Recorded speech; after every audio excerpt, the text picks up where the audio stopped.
Yeah, when Stephen asked me to read something for today, it was a really hard choice. It was a really hard choice because I think for quite a lot of us, we've been kind of engaging with Iain's work for kind of many, many years. And I realised the first time I really engaged with it, I was teaching Lights Out for the Territory, which is the book that Brown mentioned. I was teaching it in Japan on a travel writing course. And we got into the course and I thought, this is a terrible idea. This is not going to work at all. And they were this very switched on MA group. But you're preparing each week and thinking, okay, this is the bit we're looking at. And you're thinking, how am I going to footnote this? How am I going to explain it? And I think what was really remarkable about that class was all of the things that I think a student, an English undergraduate, an English MA student might have found really difficult. You would have been sort of talking through these kind of cultural references, or the kind of, even the pop culture stuff. There would be a student who'd pick up on that, and they'd get into that. And you'd realise that you're sort of picking the meaning of the work together with people, and there'd be this sort of keen football fan who'd get a football reference, and then I'd throw in something about, sort of, explain where, South Mims was, or some place in the sort of vicinity of London. And it was a really remarkable way of thinking about how Iain's work brings all these different things together in a way that's actually very open to kind of all kinds of people. And what I wanted to read today was a piece that's really specific to me. I'm going to pass this around. This was actually, it's a bit about some public statuary in London Fields, at the sort of Broadway market end of London Fields. And when I googled this statue, there's a picture of it with you sitting on it. It's the very first thing that comes up. So this, I didn't happen to have this lying around in my office. But this was the first thing that came up. And this is from a book, Hackney, That Rose-Red Empire, which came out in 2009, which sort of was just about the time I had just sort of moved to this area.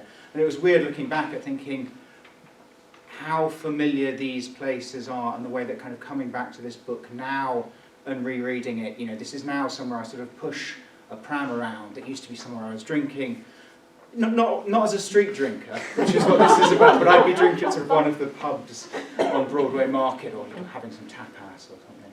But I think what's fantastic about this passage as well is the way it gives you the layers of history. London Fields, public ground for the fattening of herds and flocks, Norfolk geese before they are driven by very particular routes to Smithfield's slaughter. Chartered markets, service drovers, incomers, they exist to peddle plunder and to fleece the unwary. And as ever, you've got those, those moments where you're stopping to unpack the sort of sentence as well, and to think about the resonances, and kind of turn of phrase just catches you. And then the description I wanted to read is of this sculpture itself, which is something I've walked past so many times, but you don't look at necessarily, you don't think at, unless you're kind of Iain. And I went back and I thought, well, he's been thinking about this for years, and it's something you catch out of the corner of your eye. And I think the other thing that's really striking about it is it's always surrounded by street drinkers. So you would never go near it. You kind of hurry past it. It's kind of ungentrifiable corner of London Fields. And this is just this kind of wonderful description of it. I've grown quite fond lately of that sculpture, a civic intervention at the southeast corner of the Fields, near the drinkers' table, across from Sheep Lane and Beck Road, where the official, unofficial artists live. The professional alcoholics out at first light, string dogs and blue bags, act as courtiers to a lifeless pearly king and queen, who sit silent witnesses to so much agitation and hallucinatory folly. Crowned with bowler hats, eyes made red, they offer dishes of fruit from generous laps. A frozen tide encloses them, sea pebbles, pebble dash.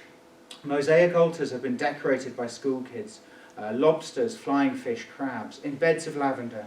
Buddhas of the city, the statues survive, untargeted by fundamentalists, iconoclasts. The oracular indifference of this rounded couple is a virtue.